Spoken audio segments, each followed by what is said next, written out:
Assalamualaikum warahmatullahi wabarakatuh. Jumpa lagi dengan Ibu Emma di PT An-Namirah Travelindo Batak Lamongan, Jawa Timur, penyelenggara Haji Plus dan Umroh. Haji dan Umroh bersama kami berangkatnya dijamin 100%. Oke, untuk kali ini aku mau membahas tentang sejarah dan hikmah ya disyariatkan ibadah haji. Oke, tapi sebelum saya lanjutkan, silahkan subscribe terlebih dahulu.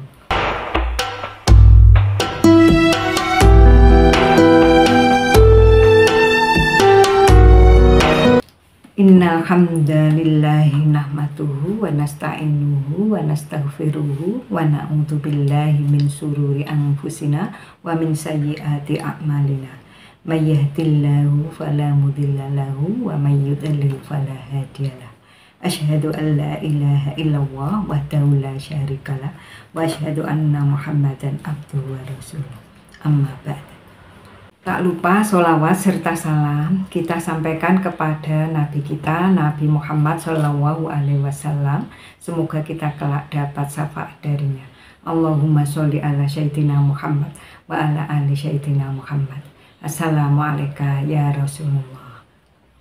Saudaraku semuanya yang dirahmati oleh Allah Subhanahu wa Ta'ala, di antara pilar dalam Islam diwajibkan kepada umat Islam adalah melaksanakan ibadah haji ke Baitullah atau ke Mekah.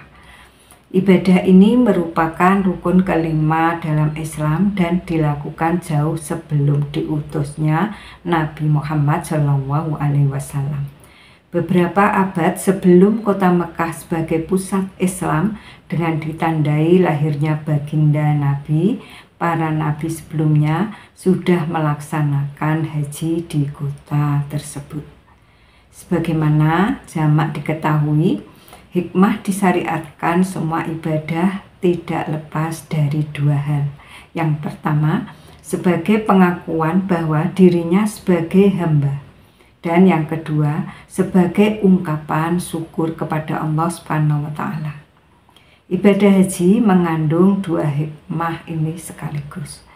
Pertama, ibadah haji adalah manifestasi penghambaan serta wahana menampakkan kehinaan dirinya seperti yang terlihat ketika ihram. Orang berhaji dilarang untuk menghias dirinya meskipun sebenarnya boleh dilakukan di luar haji. Saat ihram, ia dituntut berpenampilan sangat sederhana dan menampakkan perasaan butuh pertolongan dan rahmat Tuhan Yang Maha Esa. Yang kedua, ibadah haji juga merupakan wujud ungkapan syukur atas nikmat Allah.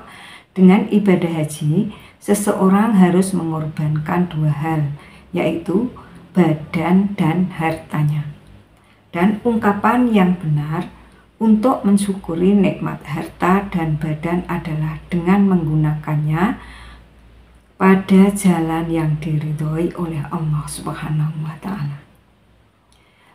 Mengenai dalil diwajibkan haji di dalam Al-Quran, Allah Subhanahu wa Ta'ala berfirman, Walillahi 'alan nasi hijjul baiti man istata'a ilaihi sabila wa man kafara fa innallaha ghaniyun 'anil 'alamin.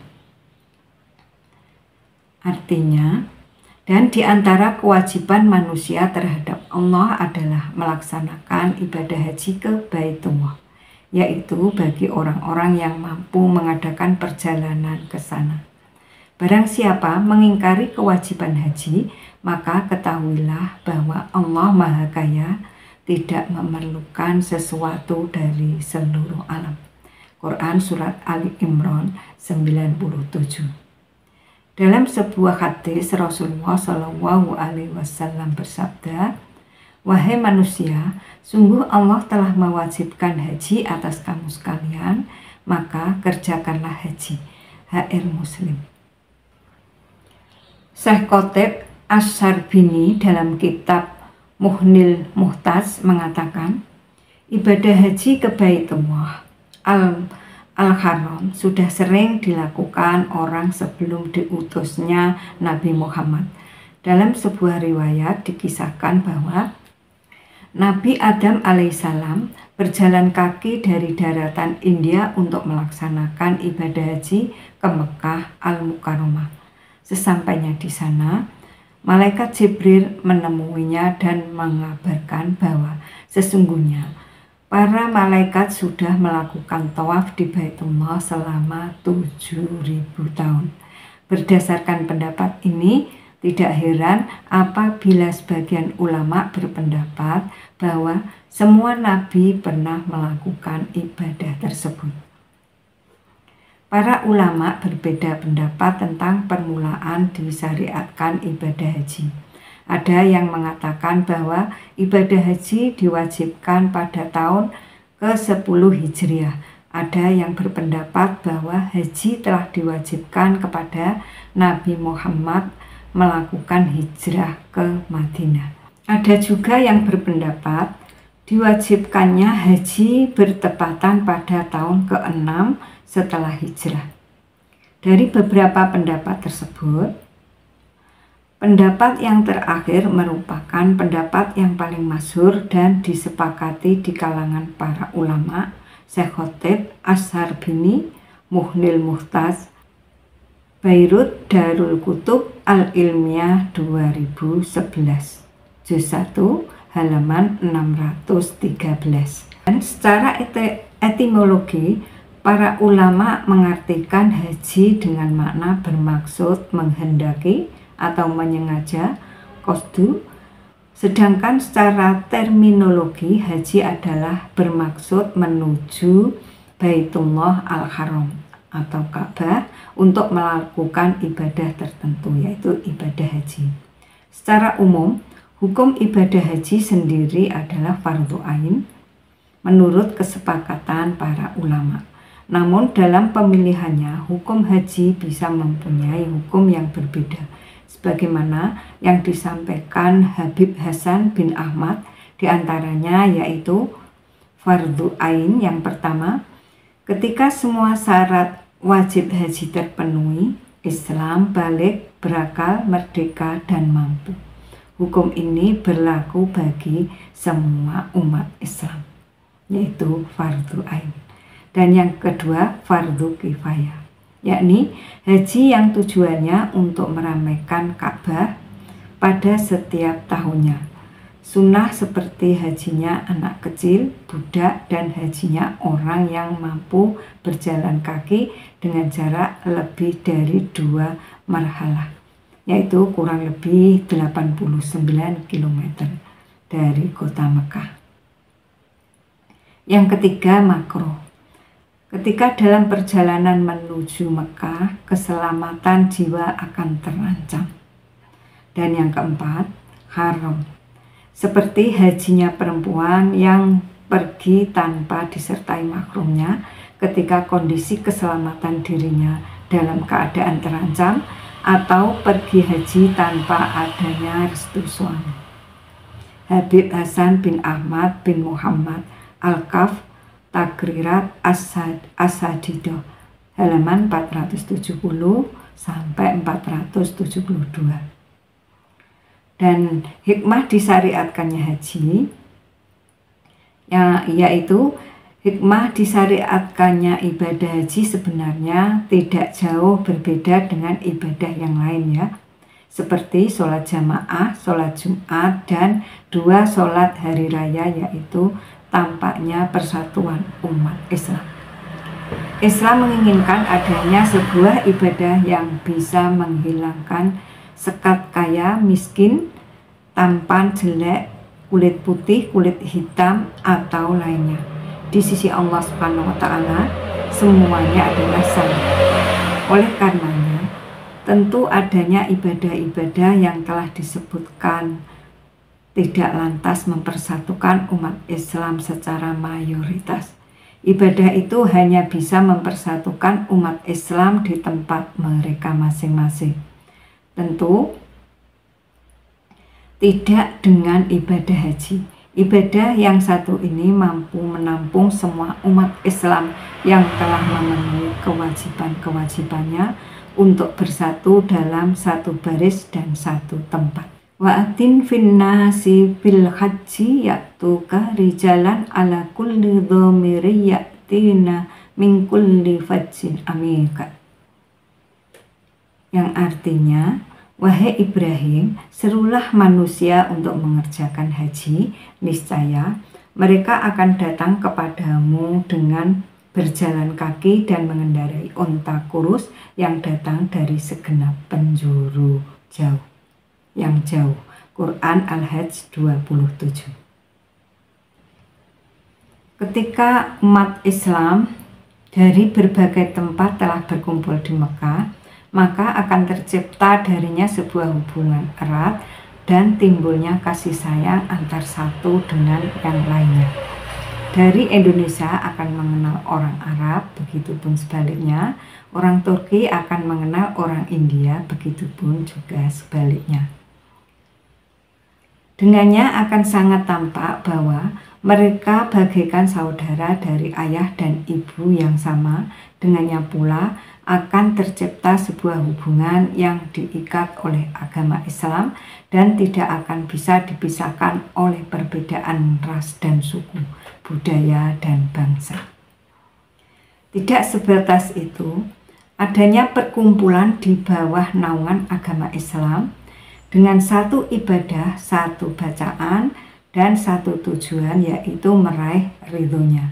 Mereka juga bisa berbagi kisah-kisah inspiratif dan dari negara mereka masing-masing, berbagi cerita perkembangan Islam dan peradaban lainnya. Sebagaimana disampaikan Syekh Ali Ahmad Al-Jarjawi, yaitu oleh karenanya sesungguhnya mereka bisa bertukar pendapat tentang kebaikan-kebaikan dunia dan akhirat, dan ini maksud dari persatuan Islam yang ditakuti musuh-musuh Islam.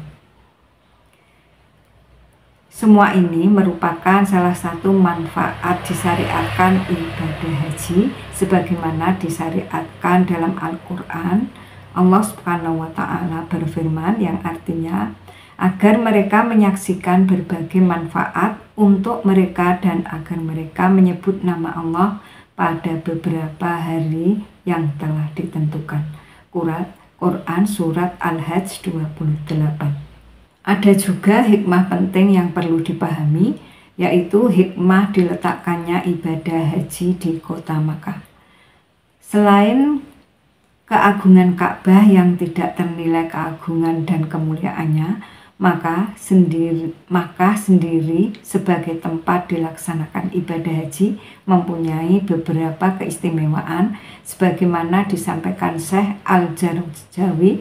Diantaranya yang pertama, kota Makkah merupakan tanah air Nabi Muhammad SAW, yaitu tempat dilahirkannya Rasulullah. Yang kedua, Makkah merupakan kota suci sekaligus menjadi awal munculnya agama Islam. Dari sinilah cahaya Islam mulai menerangi berbagai penjuru bumi. Dan yang ketiga, dengan melakukan haji, seseorang akan mengingat perjuangan Nabi Ibrahim alaihissalam bagi umat Islam. Ketika membangun kiblat, mengingat merupakan hal yang sangat bermanfaat bagi umat Islam. Yang keempat, Mekah merupakan kota yang disucikan dan dijaga dari orang-orang yang beragama selain Islam. Sebagaimana sabda Rasulullah SAW, tidak akan berkumpul dua agama di Jazirah Arab. Dari penjelasan di atas dapat disimpulkan bahwa disyariatkan ibadah haji tidak hanya sebatas tentang ibadah biasa. Lebih dari itu, adanya ibadah haji justru sebagai bukti akan persatuan dan kejayaan Islam, serta sebagai bukti kekompakan pemeluknya, juga sebagai ajang tukar pendapat satu suku dengan suku lainnya, satu negara dengan negara lainnya. Tidak hanya itu, ketika sudah ada di Baitullah, tidak ada perbedaan antar umat Islam. Semuanya sama-sama sebagai hamba Allah dengan tujuan yang sama pula. Mereka tidak dibedakan dengan berbagai identitas yang mereka miliki. Nah, sangat disayangkan bila semua umat Islam lupa dan tidak mengetahui semua manfaat dan hikmah yang luar biasa ini. Mereka melaksanakan ibadah haji hanya sebatas ingin menunaikan kewajiban belaka yang harus dilaksanakan, namun lupa akan hikmah dan manfaat yang luar biasa yang ada di dalamnya. Wallahu a'lam bishawab. Subhanakallahumma wa bihamdika asyhadu an la ilaha illa anta astaghfiruka wa atubu ilaik. Di sini Ibu Emma. Assalamualaikum warahmatullahi wabarakatuh.